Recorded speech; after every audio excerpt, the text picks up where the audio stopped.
Marilyn Carino is my name, and I sing.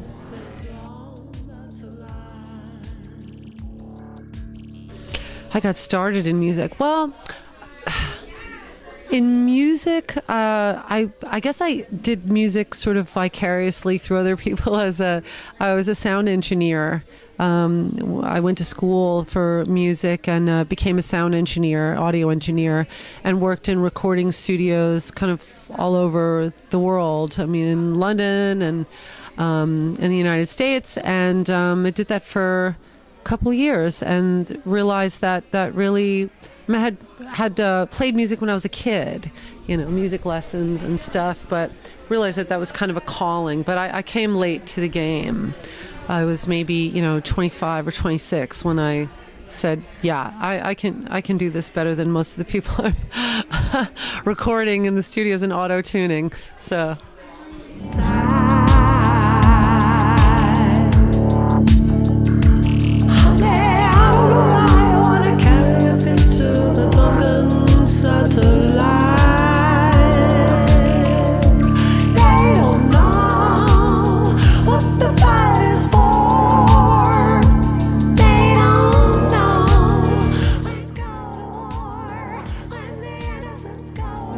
I started singing with other bands. I used to sing in country music and sort of bluegrass music when I lived in San Francisco. And then when I started really writing songs, I met Ben Rubin, who's here, and we started recording our own music. He started producing the music that I was writing, and we became Mudville. That was 2003. Only I'm shocked by elements of Satan does singing the sweet songs. Everything smells like bread and tastes so funny. Money. I mean, Mudville made 3 records, and it was just so unwieldy, and the music business really started to change where, it became downloads and digital, and it was just very difficult to make back the investment that we had put into actually making the records. So, we took a break. We had to take a break because it was just it became very stressful. So then I thought, well, let me just learn Pro Tools and see what I can do on my own without the expense of going into a studio and working with musicians that play real instruments and things like that. So the first record I made, Little Genius, was in 2010, and I did it all myself, all the production. I played all the instruments, and and now this one, Leave Sadness Science, that I just made is, I got a lot better. I like to think I know I got better at it, and again, I played all the instruments myself and did all the production myself, except for a song I wrote with Mike Mills, the bass player from REM, who I co-wrote one song with, but I also did all the production on that as well.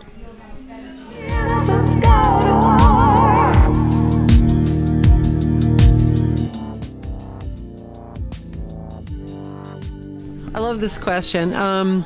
Because I always end up saying really stupid things, or at least really conceptual. It's radiator fudge. But I think if you have the patience for such a verbose description, I would say it's torchy, existential, electro soul. And I don't know if you want to go into any more detail about that, but the way I sing is definitely rooted in sort of blues and jazz. All the singers that I really admire and that I really feel like I emulate, whether consciously or unconsciously, are these really, very individualistic, torchy, I guess, is were like Nina Simone and Lightnin' Hopkins is someone I really dig a lot. And so I guess like when I hear them, I just feel like, like I get really worked up. So I try to sing like that. Sarah Vaughan. And existential because I guess like that's what I think about. You know, I think about the nature of like sort of life in the big picture, and that's what I end up writing songs about. So it comes out like that. And electro, because everything comes out of a box. You know, everything is beats and samples, and I like it that way. And soul, because I like to think, I don't know, maybe that's wishful thinking, but I certainly think that, you know, soul music has been the thing since my childhood. That I mean, my mother loved soul music, and it's the first memory I have is hearing Ray Charles. It's the first musical memory I have on the radio, and you know, that just drives me, is that whole kind of soul groove. You know, like that's what I want to hear. So Torchy, existential, electro, soul.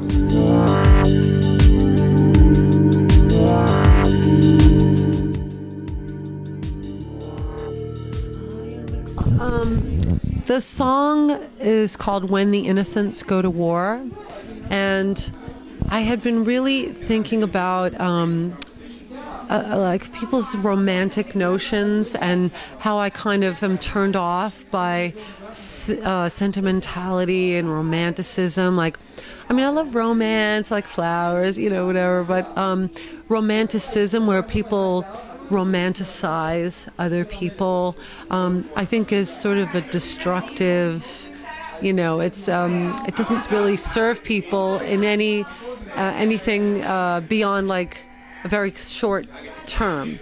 So I was thinking about how people base their whole relationships on this notion of how everything's going to stay so romantic.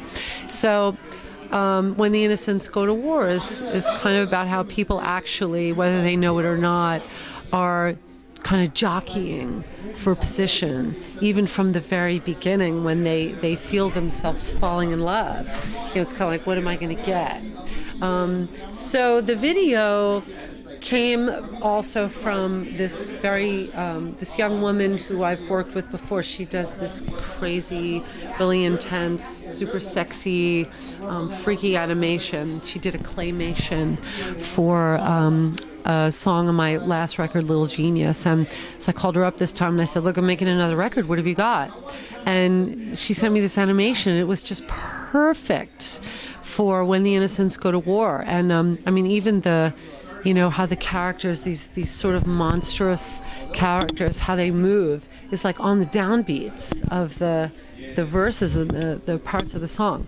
So I guess that's pretty much it.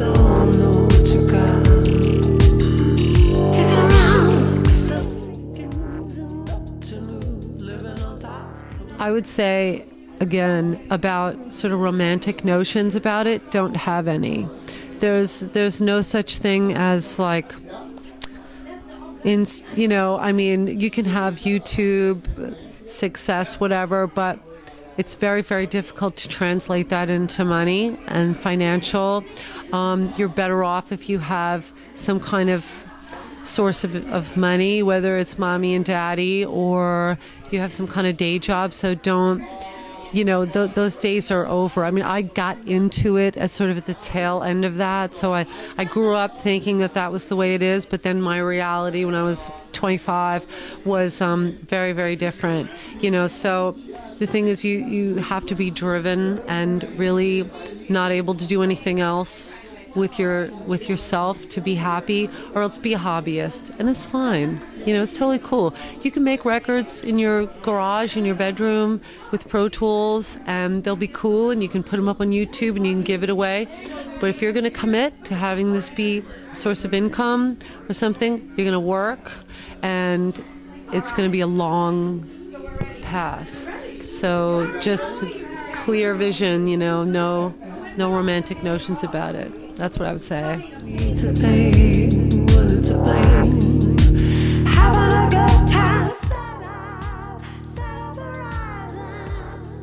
Well, I mean, I love to travel. One thing I was able to do with Mudville, one of the last things that Mudville did was we were able to tour in Scandinavia, which was magical. I loved we went to Finland in the winter where it's dark 22 hours a day or some crazy thing like that.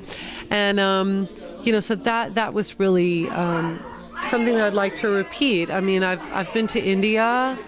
I want to play music with more people in different parts of the world. I think I just want to enjoy myself playing music more.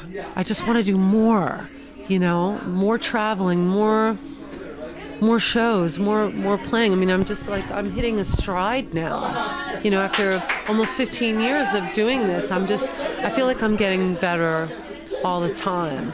And that's the fruit, that I want to reap from all the work and all the patience and all the striving to get better is that. Horizons, territories, and lines going out. Lines coming in. Say them? Well, first of all, I want to say that all your shows of support, whether you're coming to shows or just even like your Facebook likes or retweets and stuff like that, I notice every single one of them, and they warm my heart. I mean, they really make me feel the connection that I want when I make music, because this is not. I don't make music just for me. It's empty if I don't have the feedback, and when I see like the look in people's faces, when I can tell they've really been moved by what I've done in the way that I remember being moved by what other people's music. And I've been fortunate to have been able to meet a lot of the musicians, rock stars, whatever, that I grew up listening to, that I was able to actually, say to them like, wow, I learned so much from you, and what you did, whatever it took you to be able to do what you did, really affected me in a very important way. So that's part of what people should be doing all the time with each other, this show of appreciation and encouragement. So I would just say thank you, and I would say like, any effort you made was not wasted on me. Definitely not. Got the best of them, got the best of them, got the best.